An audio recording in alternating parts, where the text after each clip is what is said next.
बांग्लादेश में हाल ही में चुनाव संपन्न हुए हैं। इन चुनावों में बांग्लादेश की जनता ने बीएनपी को भारी बहुमत से चुना। यहाँ पर चुनावी प्रक्रिया सवालों के घेरे में आई, लेकिन इस चुनाव में जिसने सबसे ज्यादा सुर्खियां बटोरी वो थी जमाते इस्लामी। एक ऐसा दल जो महिलाओं को नेतृत्व के लायक नहीं समझता, एक ऐसा दल जो पाकिस्तान का समर्थक रहा है, एक ऐसा दल जो बांग्लादेश में हिंदुओं के खिलाफ रहा है। कट्टरपंथी इस्लामिक संगठन, एक संगठन जो अपनी संदिग्ध गतिविधियों के चलते बांग्लादेश की राजनीति में प्रतिबंधित रहा। लेकिन नोबेल शांति पुरस्कार विजेता मोहम्मद यूनिस ने कट्टरपंथी इस्लामिक दल जमाते इस्लामी पर से न केवल बैन हटाया अपितु इस संगठन को मुख्य धारा में लाने की पूरी कोशिश की, लेकिन परिणाम वही, ये दल चुनाव हार गया। दरअसल जमाते इस्लामी बांग्लादेश की सबसे बड़ी इस्लामवादी राजनीतिक पार्टी मानी जाती है। औपचारिक रूप से इसका गठन 1975 में बांग्लादेश की स्वतंत्रता के बाद हुआ, लेकिन इसकी वैचारिक और संगठनात्मक जड़ें 1941 में स्थापित जमाते इस्लामी से जुड़ी है। पूर्वी पाकिस्तान यानी अब का बांग्लादेश में ये मूलतः जमाते इस्लामी पाकिस्तान की शाखा के रूप में सक्रिय थी। पार्टी का घोषित उद्देश्य इस्लामिक सिद्धांतों को बढ़ावा देना है। ये शरिया कानून को मानती है और बांग्लादेश की राजनीति में दक्षिणपंथी इस्लामी विचारधारा का प्रतिनिधित्व करती है। इसका छात्र संगठन इस्लामी छात्र शिविर लंबे समय से शैक्षणिक परिसरों में सक्रिय रहा है और कई बार विवादों में भी रहा है। जमाते इस्लामी का सबसे बड़ा विवाद 1971 के बांग्लादेश मुक्ति संग्राम में उसकी भूमिका को लेकर है। उस समय पार्टी ने पाकिस्तान की एकता का समर्थन किया और बांग्लादेश की स्वतंत्रता का विरोध किया। आरोप है कि इसके कई नेता और कार्यकर्ता पाकिस्तानी सेना के साथ सहयोगी बलों जैसे रजाकार के माध्यम से अत्याचारों में शामिल रहे। स्वतंत्रता के बाद से ही पार्टी को संदेह और आलोचना का सामना करना पड़ा। 1971 के युद्ध अपराधों के लिए इसके कई वरिष्ठ नेताओं पर मुकदमे चले। इनमें से एक प्रमुख नाम अब्दुल कादर मुल्ला का था, जिन्हें युद्ध अपराधों में दोषी ठहराए जाने के बाद फांसी दी गई। शेख हसीना के नेतृत्व वाली सरकार के दौरान पार्टी पर सख्त कार्रवाई की गई। 2013 में हाईकोर्ट ने जमाते इस्लामी का पंजीकरण असंवैधानिक घोषित कर दिया। अदालत का तर्क था कि पार्टी का चार्टर बांग्लादेश के धर्मनिरपेक्ष संविधान से टकराता है।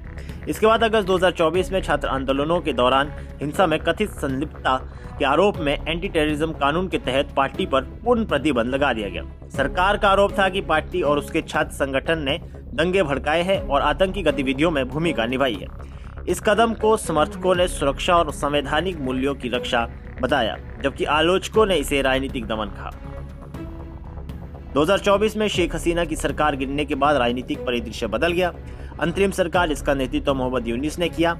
अगस्त 2024 में पार्टी पर लगा प्रतिबंध हटा लिया। सरकार का कहना था कि प्रतिबंध के लिए पर्याप्त ठोस सबूत नहीं है। इसके बाद 2025 में बांग्लादेश सुप्रीम कोर्ट ने जमाते इस्लामी का पंजीकरण बहाल कर दिया, जिससे उसे चुनाव लड़ने की अनुमति मिल गई।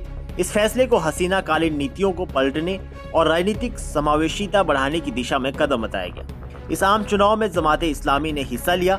हालांकि पार्टी को बड़ी जीत नहीं मिली, उसे बांग्लादेश नेशनलिस्ट पार्टी सहित अन्य दलों से कड़ी प्रतिस्पर्धा का सामना करना पड़ा। चुनाव से पहले ही पार्टी ने अपनी छवि सुधारने की भी कोशिश की थी। जमाते इस्लामी का पाकिस्तान से गहरा ऐतिहासिक और वैचारिक संबंध रहा है। 1971 में इसने बांग्लादेश की स्वतंत्रता का विरोध इस आधार पर किया कि वह इसे इस्लामिक एकता के खिलाफ मानती थी। हाल के वर्षों में भी पार्टी पर पाकिस्तान की खुफिया एजेंसी आईएसआई से समर्थन मिलने के आरोप लगते रहे हैं, खास तौर से शेख हसीना सरकार के पतन के संदर्भ में। कुछ विश्लेषकों का मानना है कि पाकिस्तान ने जमाते इस्लामी को बांग्लादेश में अपना प्रभाव बनाए रखने के माध्यम के रूप में देखा है। 2026 के चुनाव के दौरान भी इस निकटता की चर्चा हुई। हालांकि पार्टी खुद को बांग्लादेशी राष्ट्रवादी बताती है और सार्वजनिक रूप से पाकिस्तान से दूरी बनाने की कोशिश करती है। इसके बावजूद आलोचक इसे पाकिस्तान समर्थक रुझान वाली पार्टी या संभावित प्रॉक्सी के रूप में देखते हैं। जमाते इस्लामी बांग्लादेश की राजनीति में एक अत्यंत विवादास्पद लेकिन प्रभावशाली शक्ति रही है। 1971 की विरासत, प्रतिबंध और पुनर्बहाली तथा 2026 के चुनाव में भागीदारी, इन सब ने इसे फिर से राष्ट्रीय बहस के केंद्र में ला दिया है। पार्टी के समर्थक इसे धार्मिक मूल्यों और राजनीतिक बहुलता की आवाज मानते हैं, जबकि आलोचक इसके अतीत और वैचारिक एजेंडे को लोकतांत्रिक ढांचे के लिए चुनौती बताते हैं। आने वाले वर्षों में ये देखना महत्वपूर्ण होगा कि ये पार्टी अपनी छवि में कितना बदलाव ला पाती है और बांग्लादेश की लोकतांत्रिक राजनीति में किस रूप में खुद को स्थापित करती है। फिलहाल के लिए इस खबर में इतना ही। देश और दुनिया की बड़ी खबरों के लिए देखते रहिए पंजाब केसरी टीवी। हमसे जुड़े रहने के लिए हमारे YouTube चैनल को सब्सक्राइब करें और नई वीडियो की नोटिफिकेशन के लिए बेल आइकॉन को दबाएं।